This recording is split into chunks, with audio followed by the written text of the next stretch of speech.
Hello students, आज हम पढ़ेंगे क्रॉस मल्टीप्लिकेशन मेथड क्या होता है।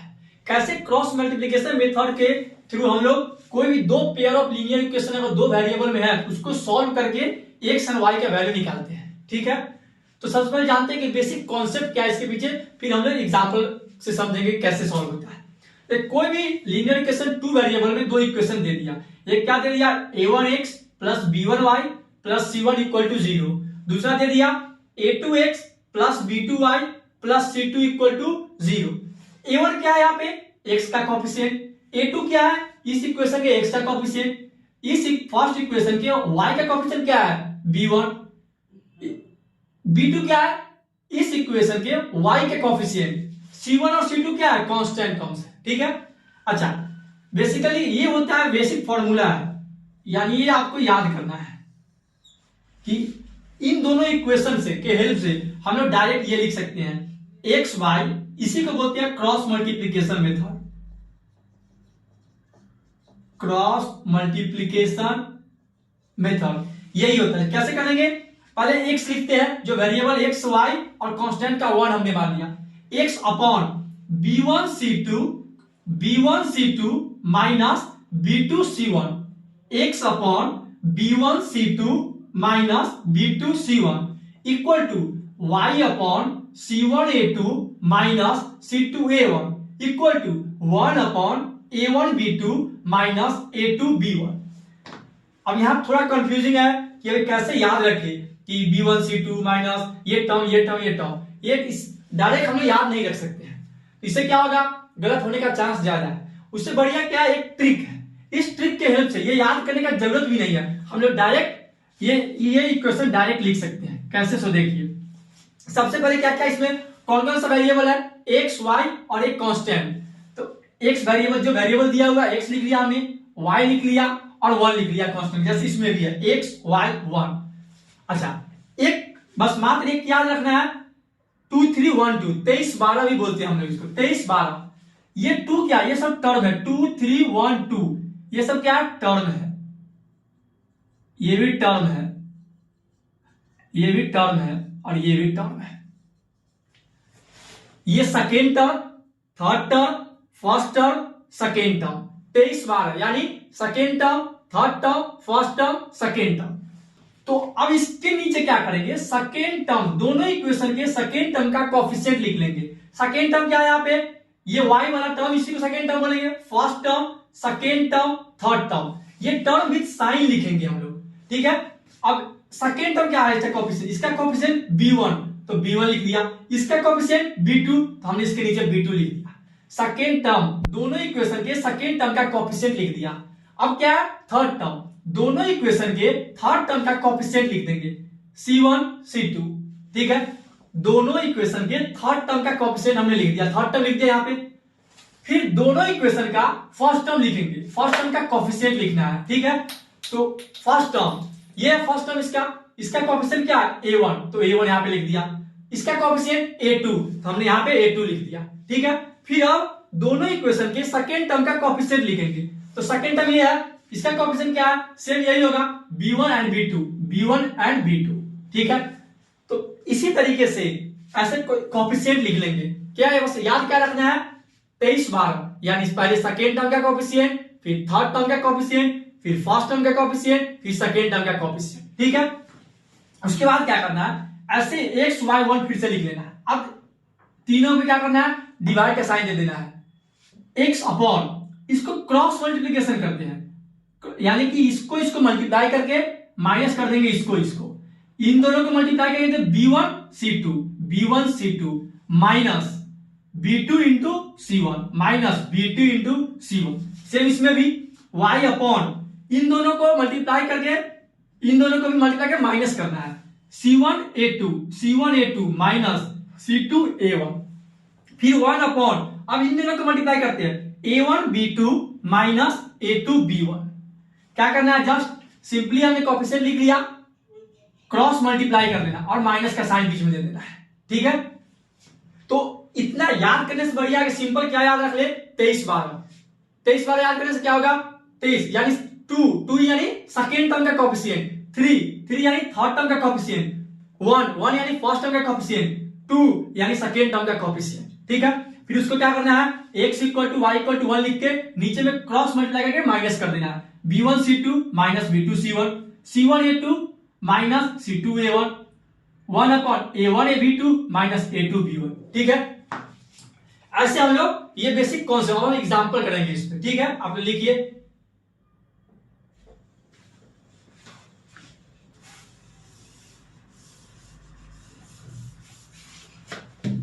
एक एग्जांपल करते हैं। 2x plus y equal to 5, 3x plus 2y equal to 8। मुझे x एंड y का वैल्यू निकालना है by using cross multiplication method, ठीक है। सबसे पहले क्या करेंगे, इन दोनों इक्वेशन को इस फॉर्मूले में पहले कन्वर्ट करते हैं, ठीक है। यानी इक्वल टू के बाद मुझे जीरो चाहिए, यानी इक्वल टू के बाद जो भी टर्म है उसको क्या करना है, लेफ्ट साइड लेके आना है। इसको क्या हम लोग लिख लेंगे, तो 2x plus y minus 5 equal to 0। फिर यहां 3x plus 2y minus 8 equal to 0, यही होगा। इक्वल टू के बाद मुझे जीरो चाहिए, जो इक्वल टू के बाद कुछ भी है कोई भी टर्म उसको क्या करेंगे, लेफ्ट साइड लाके इक्वल टू के पहले लाके राइट साइड में जीरो करना है। ये इस फॉर्म में आ गया, इन दोनों ये दोनों इक्वेशन इस फॉर्मेट में आ गया। अब हम लोग क्या करेंगे, सेम यहां पे अप्लाई करेंगे। 23 बार यानी 23 12 एक्स वाई ही है, जो भी वेरिएबल एक्स तो एक्स है, वाई तो वाई, कांस्टेंट का तो 1 लिखते हैं, ठीक है।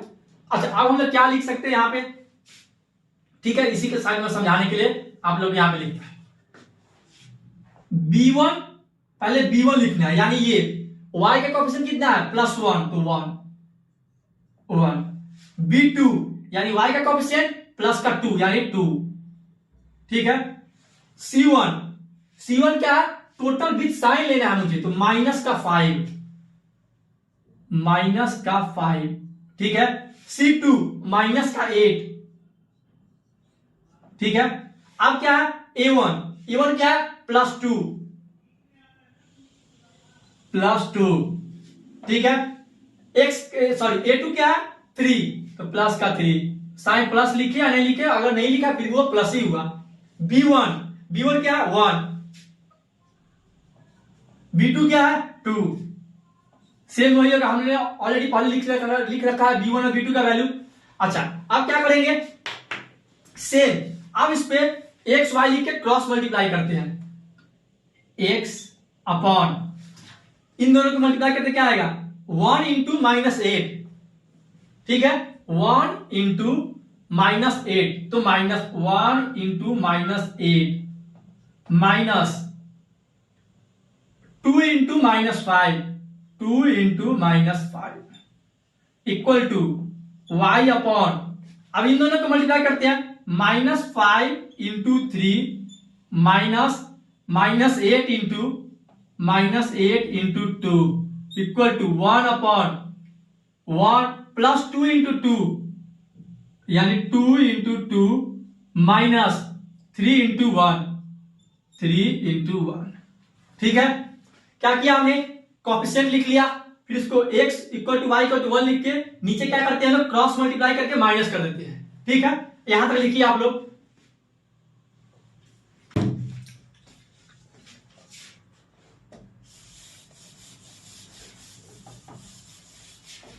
तो अब यहां से क्या लिख सकते हैं, x अपॉन 1 इंटू -8, अब देखिए 2 इंटू -5, ये क्या हो जाएगा, 2 इंटू -5 तो माइनस का 10, ये लिखेंगे 2 इंटू -5 तो -10 होगा। अब माइनस को -10 से मल्टीप्लाई कर देंगे तो प्लस का 10, माइनस इंटू माइनस क्या होता है, प्लस होगा, तो +10 equal to y upon -5 into 3 -15, अब -8 इंटू -2 कितना होता है, -16 होगा, तो माइनस इंटू -16 +16, प्लस का 16, 1 अपॉन, ठीक है, 1 अपॉन 2 इंटू 2 4, -3 इंटू 1 -3, ठीक है। अब क्या हो जाएगा यहाँ पे x अपॉन -8 प्लस 10 प्लस 2 यानी 2 लिख सकते हैं। y अपॉन -15 प्लस 16 प्लस का 1 यानी 1 लिख लेंगे। 1 अपॉन 4 -3, 4 -3 क्या 1, तो 1 अपॉन 1। यहां से क्या आ गया x/2 equal to y/1 equal to 1/1। अब क्या करेंगे, एक बार x वाले को इससे इक्वेट कर देंगे और एक बार फिर इसको y वाले को इससे इक्वेट कर देंगे, ठीक है। तो क्या हो जाएगा x/2 इक्वल टू 1/1, तो 1 भी बोल सकते हैं। अब क्रॉस तो x क्या हो जाएगा 1 इंटू 2 यानी 2। x का वैल्यू कितना आ गया 2। अब सेम y को भी इक्वेट कर देते हैं, y इक्वल टू 1, तो सिंपल 1 ही आ गया। 1 को 1 से मल्टीप्लाई तो 1 ही आएगा। y कितना आ गया 1, ठीक है। यानी क्रॉस मल्टीप्लिकेशन मेथड से कैसे निकालते हैं हमने जान लिया। सबसे पहले बस मेन चीज यही याद रखना है आप लोग को, 23 बार सेकेंड टर्म का कोएफिशिएंट, फिर थर्ड टर्म का कोएफिशिएंट, फर्स्ट टर्म का कोएफिशिएंट, सेकेंड टर्म का कोएफिशिएंट। नीचे क्या करना है क्रॉस प्रोडक्ट से माइनस कर देना है, b1c2 माइनस b2c1, फिर y upon c1a2 minus c2a1, फिर 1 अपॉन a1b2 माइनस a2b1, ठीक है। उसके बाद ऐसे फॉर्म में सॉल्व कर लेना है। जब रेड्यूस फॉर्म में जब आ जाएगा तो उसे क्या करना है, एक बार कांस्टेंट टर्म को x से इक्वेट करना है, एक बार y से इक्वेट करना है। यहां से x और y का कुछ वैल्यू आएगा, वही अपना सॉल्यूशन है x और y का, ठीक है। लिखिए आप लोग। अच्छा क्रॉस चेक भी कर लेते हैं कि जो हमारा वैल्यू है वो सही है कि नहीं। कोई एक इक्वेशन पे ये वैल्यू रख के चेक कर लेते हैं। अगर ये सेटिस्फाई कंडीशन को कर गया दैट मीन जो वैल्यू आया हमारा सही है। तो एक इक्वेशन लिखते हैं, क्या था 2x plus y equal to 5 और एक था 3x plus 2y equal to 8, ठीक है। दोनों में से कोई एक इक्वेशन पे ये वैल्यू रख के देखते हैं। चलिए इस पे हम लोग रख के देखते हैं फर्स्ट इक्वेशन पे। तो 2x, तो 2 इंटू एक्स का वैल्यू 2 प्लस y का value 1, 2 into 2 4 plus 1 that is 5। अच्छा 5 है क्वेश्चन में दिया हुआ, दैट मींस ये वैल्यू जो हमारा x और y का वैल्यू आया वो करेक्ट है, ठीक है। लिखिए आप लोग।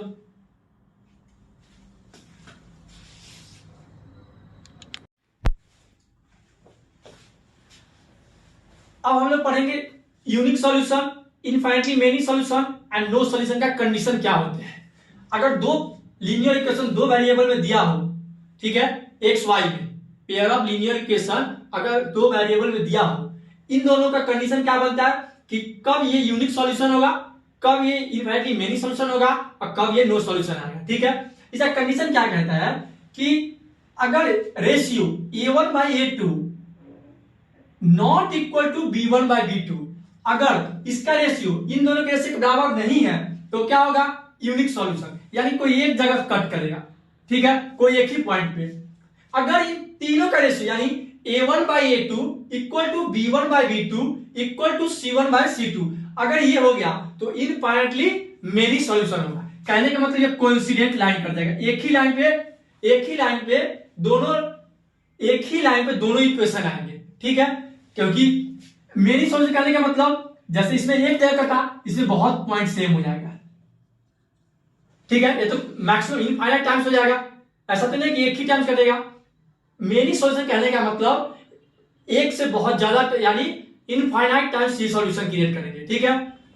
अगर ratio a1/a2 equal to b1/b2 but c1/c2 के बराबर नहीं हो, उस केस में नो सॉल्यूशन, यानी ये पैरेलल लाइन होंगे, ये एक दूसरे को आपस में कहीं कट ही नहीं करेंगे, ठीक है।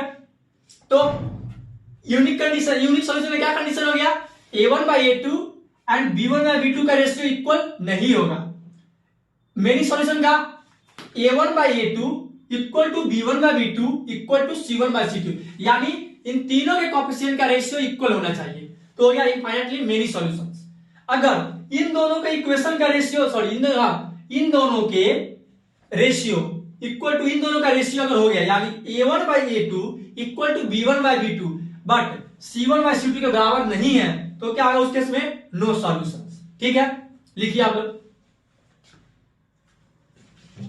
अब इसके एग्जांपल देखते हैं।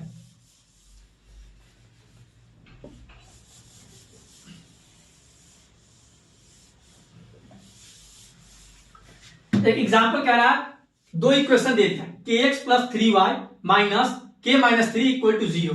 एक दे दिया 12x प्लस के वाई माइनस के इक्वल टू 0। मुझे बताना है फाइंड द वैल्यू ऑफ के, फाइंड द वैल्यू ऑफ के if it has infinitely many solution, ठीक है। क्या बताना है हमें, इसमें के का वैल्यू बताना है अगर सॉल्यूशन कैसा है इन दोनों इक्वेशन का, इनफाइनाइटली मेनी सॉल्यूशन। तो हमने क्या पढ़ा कि इनफाइनाइटली मेनी सॉल्यूशन का कंडीशन क्या होता है, आपस में इन सब का रेशियो इक्वल होना चाहिए, ठीक है। रेशियो क्या लिखेंगे, a1 बाई a2, यानी इसका रेशियो क्या आ जाएगा, दोनों का कोएफिशिएंट क्या है a1 k by 12 equal to b1 by b2 यानी 3 बाई k क्या b1 यानी फर्स्ट इक्वेशन का इस y का कोएफिशिएंट, ठीक है। b2 सेकेंड इक्वेशन के y का कोएफिशिएंट क्या है प्लस k यानी k इक्वल टू, ठीक है। तीसरा क्या कर c1 बाई c2 क्या आ जाएगा k माइनस 3 अपॉन, अच्छा माइनस के माइनस 3 अपॉन माइनस के, विद साइन हमें लेना है, विद साइन मतलब माइनस ब्रैकेट में के माइनस 3 और ये माइनस के, ठीक है। अब क्या करेंगे, इक्वेट करेंगे एक दूसरे से, यानी यहां से क्या आ जाएगा के बाई 12 इक्वल टू 3 बाई के, तो के स्क्वायर इक्वल टू 36, 12 इंटू 3 36, के का वैल्यू क्या आ जाएगा 6, यानी इसको ऐसे लिख सकते हैं के इक्वल टू रूट 36, तो के का वैल्यू 6, के का वैल्यू कितना आ गया 6। अच्छा इन दोनों इक्वेशन को भी इक्वेट करते हैं, देखते हैं क्या आता है इससे। तो 3 बाई के इक्वल टू माइनस के माइनस 3 अपॉन माइनस के, माइनस माइनस कट जाएगा, क्या आ जाएगा 3 के क्रॉस मल्टीप्लाई मैंने कर दिया, 3 के इक्वल टू के स्क्वायर माइनस 3 के, ठीक है। तो के स्क्वायर इक्वल टू 3 के प्लस इधर क्या आ जाएगा प्लस 3 के, यानी 3 के प्लस 3 के यानी आ गया 6 के स्क्वायर माइनस 6 के इक्वल टू 0, के कॉमन लिया हमने, के माइनस 6 इक्वल टू 0, यहां से के क्या आ गया, के या तो 0 आया या तो के क्या आ गया 6 आ गया, एक बार 0 से इक्वेट कर दिया, एक बार के माइनस 6 से इक्वेट कर दिया, के 0 आ गया, एक के इक्वल टू 6 आ गया, ठीक है। चेक कर लेते हैं कि कौन मेरा सेटिस्फाई कर रहा है, 0 या 6, ये दोनों सेटिस्फाई कर रहा है कि नहीं, ठीक है। अगर मैं यहां पे 0 लिखता हूं, अगर के का वैल्यू 0 करता हूं तो 3 बाई 0 तो इनफाइनाइट हो जाएगा, दैट मींस ये पॉसिबल नहीं है। के का वैल्यू 6, दोनों इक्वेशन से एक बार मैंने इन दोनों को इक्वेट किया फिर भी के 6 आया, इन दोनों को इक्वेट किया फिर भी के 6 आया, किसी दो इक्वेशन को अगर इक्वेट करेंगे तो वैल्यू वही आएगा, ठीक है। इसलिए या तो इन दोनों के इक्वेशन को सॉल्व कर लेंगे या इन दोनों को सॉल्व कर लेंगे या फर्स्ट और थर्ड को सॉल्व कर लेंगे, ठीक है। इससे क्या होगा, जो अननोन वैल्यू होगा वो मुझे पता चल जाएगा। तो ऐसे, अच्छा अगर नो सॉल्यूशन होता तो क्या करते, जो उसका कंडीशन है तो वो कंडीशन में पुट करते, यहाँ पे इनफाइनाइट मेनी सॉल्यूशन के लिए बोला तो हमने ये कंडीशन पुट किया, यूनिक सॉल्यूशन बोलता तो फर्स्ट वाला एक कंडीशन पुट करते। इस तरीके से कोई भी इक्वेशन आएगा कंडीशन पे तो हम लोग ऐसे कंडीशन में सॉल्व करते हैं, ठीक है। आप लोग लिखिए। Thank you, please like watch and comment on my YouTube channel.